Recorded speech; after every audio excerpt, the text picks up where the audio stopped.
Welcome to Confessions of an SEO. This is Carolyn Holzman. A lot of SEO podcasts are trying to get you a leg up on the tactics of SEO. But here it's about how to relate to SEO as practical humans to help us get our heads out of the Google Webmaster Guidelines and stop seeing Google as the Wizard of Oz. If you're an SEO, I get you. If you're a business owner, I also get you. Before I was an SEO, I was a local business owner for decades, and I am super excited about today. This episode is the first ever Confessions conversation. It's not an interview per se. It's going to be more like a conversation between myself and a guest, and it's not intended to sell you on anything, but to inform and maybe provide what I hope is some painless education. So let's give it a try. Welcome to Season 2, Episode 15. Today, I'm going to talk with Ted Kubaitis about the recent announcement that Google made about the demise of their URL parameter tool. If you're an SEO and don't know Ted Kubaitis, you should. In addition to an extensive career being in enterprise e-commerce SEO, Ted is the creator of the Cora suite of SEO tools that I feel like, for myself, before Cora, we were flying pretty blind. In Season 1, there's an episode where I talk about the new KPIs he uncovered when he figured out how to account for the volatility in the search results. Not to mention those somewhat embarrassing moments when you pass over a ranking report to your business client showing them on page 1, and then they Google themselves and find that they're, instead of page 1, they're on page 2, and then the business owner is all confused. Now, we may not know for years just how much Ted has contributed to the practice and science of SEO, but we're going to keep trying. This episode, I'll be sharing an interesting conversation we had about the announcement earlier this month that Google said they're going to turn off their URL parameter tool on April 26th. That's not too many days from now.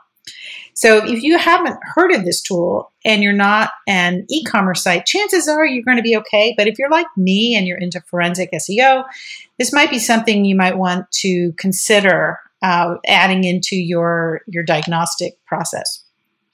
Now, there'll be a link in the description for the article that we're going to be talking about, and if you want more context.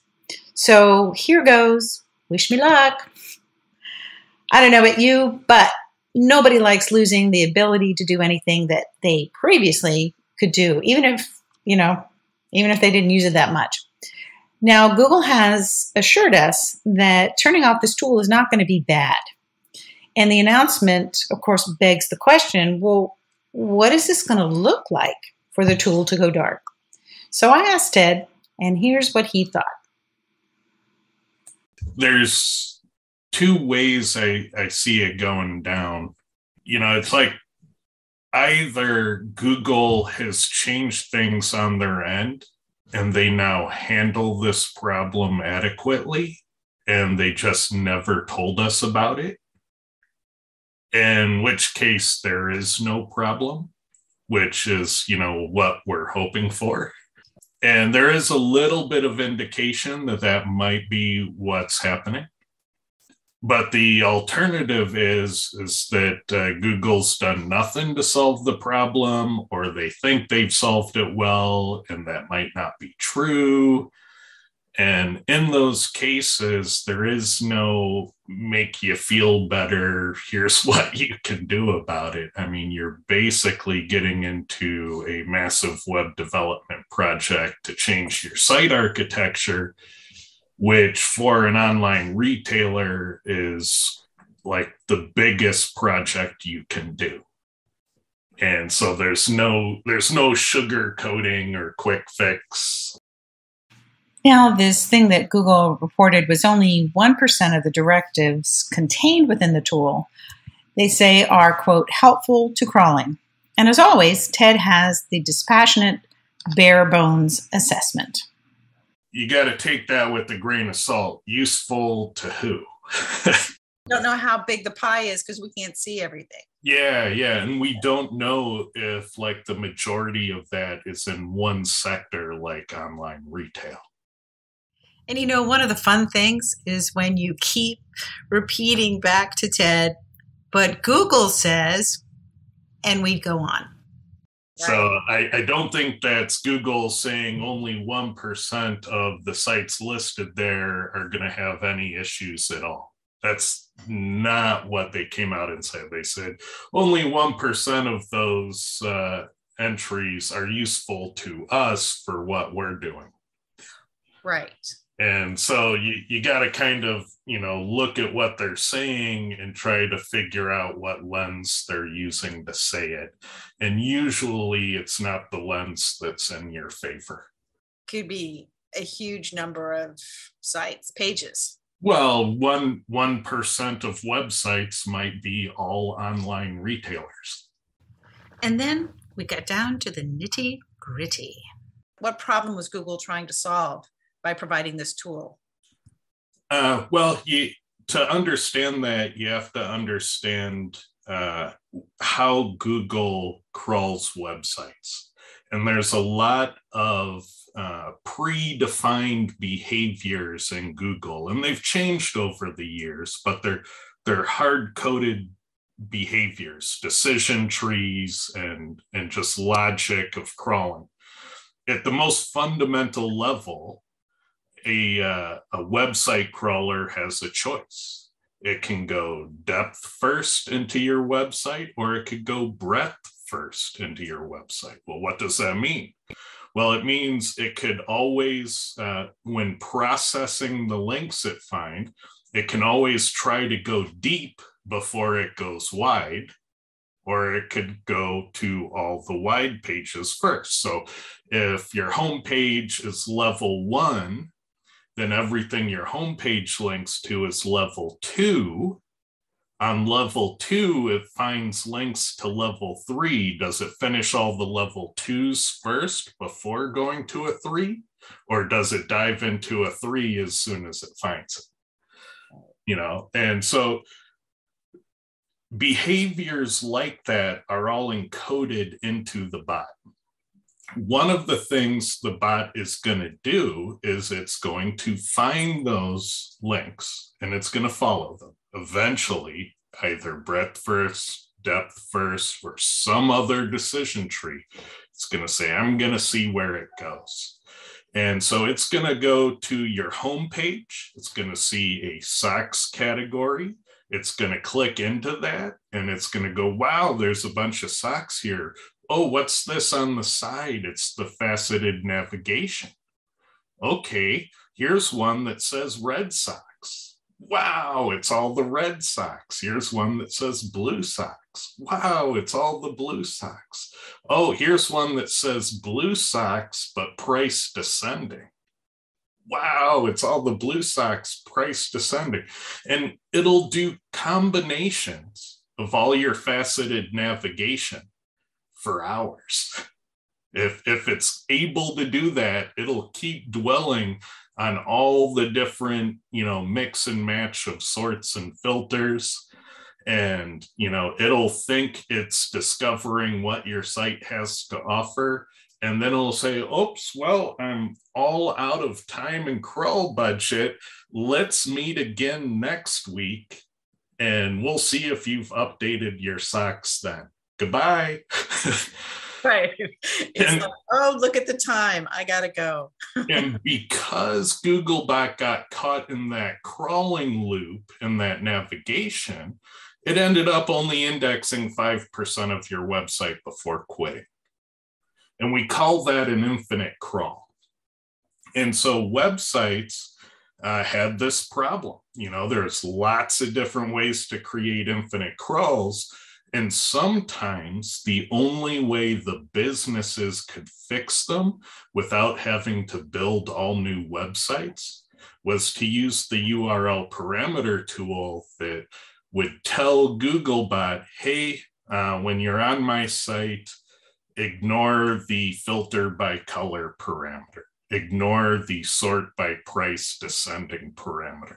When you see those in the URL, just take them out of the URL and then decide if you've been to that URL before or not. And so by removing those parameters, Google can say, oh, I have seen this page already. I don't need to do it again. And that way it'll skip those links and continue crawling other parts. So this is the part that Google's going to take away. Okay, so now we're beginning to see why, if Google is not accommodating these older sites, these legacy sites, it could be very problematic. And then we started talking about things that bring me to my happy place, the server logs. So signs that somebody might be impacted from this, obviously, if they looked at the server logs, they would see that the bots only go a certain thing. But if they were adding more content, if they're blowing their crawl budget, that would mean maybe they don't get anything new. Well, right? Yeah. Like what you'll see is, if this doesn't end well and you are reliant on that, what you're going to end up seeing is that Googlebot isn't going to update all the changes you make to your site. It's going to update some of them and miss most of them. It's going to have a hard time discovering new pages. May eventually get there with sitemaps, but it won't be as fast as when Google can discover them through a crawl. Yeah, it'll be a pretty big problem, and you'll see Googlebot spending a lot of time in one area just over and over again, getting kind of stuck in the same spot. Like if you were looking at the logs, you just see like lines and lines and lines of. Yeah, and you'd see the parameters that they're infinitely crawling. You'd see them sorting by price descending. You'd see them adding to cart and filtering by blue and all of those things. So it's very easy to catch them in the web server logs. And now the plot thickens. What does it mean when Google doesn't ignore all these parameters? So do you think maybe they would also consider some of this duplicate content? Well, and that's the risk. That's another way that this blows up in your face, is that if Google starts visiting all those URLs and typically gets the same page over and over again and doesn't know, they're gonna think that there's a lot of duplicate content on this website, or maybe, I've seen this page 500 times already, so maybe that's all they have to offer, so I should stop. There are limits to Googlebot's patience, and those limits are coded into, its decision tree. And I'm sure that one of the things it has is a way of, kind of saying enough's enough on things that look like infinite crawls or tons of duplicate content.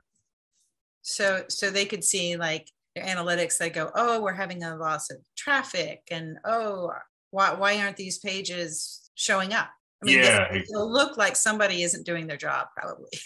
Yeah, how they'll interpret it, right? If you could graph Googlebot's coverage of your whole website, what you would find is that, all the red where Googlebot is visited is in one localized area, and the rest isn't getting that visitation. Right. The crawl love. Yeah.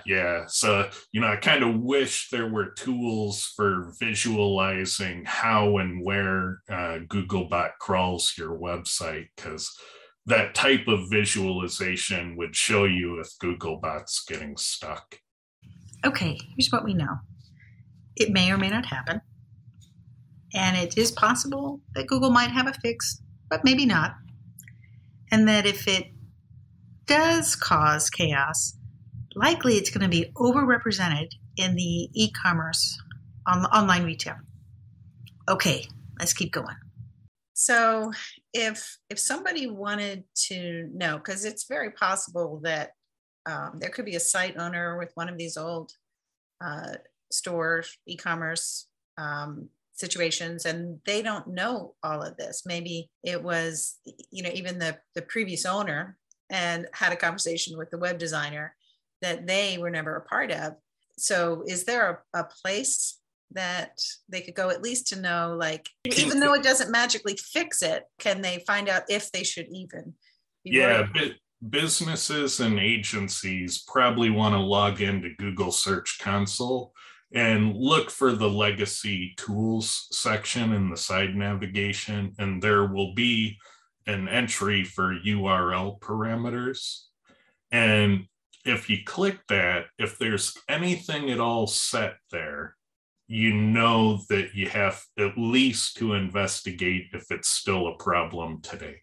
Because if it was there, it means you had this problem in the past.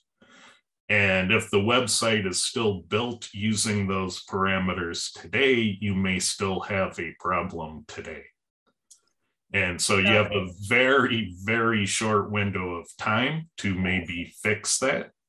But who knows? There are some people out there who have been looking at this problem going, if this was a big problem, I would imagine my new website today would have issues, and I'm just not seeing that. So I suspect that Google has a way of handling this. So there is some indication from, anecdotal accounts in the field that this may not be an Armageddon type of scenario, but honestly, we won't know until it happens. Right, which is kind of scary because the date is coming up, right? It's the 26th. Yep. April. Yeah. So, and there may be effects that we don't necessarily understand because we haven't analyzed it. Maybe if you have very good, strict definitions for canonicalization, that this is much less of a problem. But those older websites might not be using canonicalization, so it might break badly for them in that case. We just don't know because we don't know how Google has made it different. So here's the bottom line. If it happens, and if your site is dependent on those directives that were in the URL parameter tool, and Google hasn't adjusted for anything, you're going to have to make a decision. And we talked about what those decisions might be. They either have to fish or cut bait. They're going to have to completely redesign their website and do it quickly, right? If they want to stay in selling. And I'd imagine there probably two primary options at that point. You're looking at a large custom development project to fix the legacy store and to keep using the legacy store. Or you're probably looking at a platform migration. And I would suspect that a lot of these older sites might just jump ship and set up a Shopify store. So might be good for Shopify. Yeah. So I'd imagine if there is a problem, there's probably going to be a balloon of people switching to Shopify. Thank you so much. That's going to do it for today. I would like to extend the deepest of gratitude for Ted Kubaitis and his generosity of time and the sharing that he does and explaining all of these things. So we can all feel like at the end of the day, we're better SEOs than when we woke up. So thank you again, Ted. I really appreciate you being the first Confessions of an SEO conversation. Thank you for being a listener, and special thank you to the sponsors of Confessions. And if you would like to hear more about Ted, the things as he has a weekly YouTube show. I forgot to mention that in the beginning. It's called SEO Fight Club. And you know what they say about Fight Club. I am going to mention it And I'm going to tell you, it's Tuesdays at 11 a.m. Central Standard Time. If you are on a different time zone, you need to check that. All you do is you go to YouTube, to the channel, and it's a live event. Please subscribe to Confessions wherever you're listening. It's on Audible, Spotify, Amazon Alexa, and if you haven't settled on one source for your podcast, you can just Google Confessions of an SEO. You can't miss it. All of us stand to make more business and success together when both the SEOs and the business owners understand each other better. It's my pleasure to be your host. Thank you for your time, and I'll see you in the SERPs.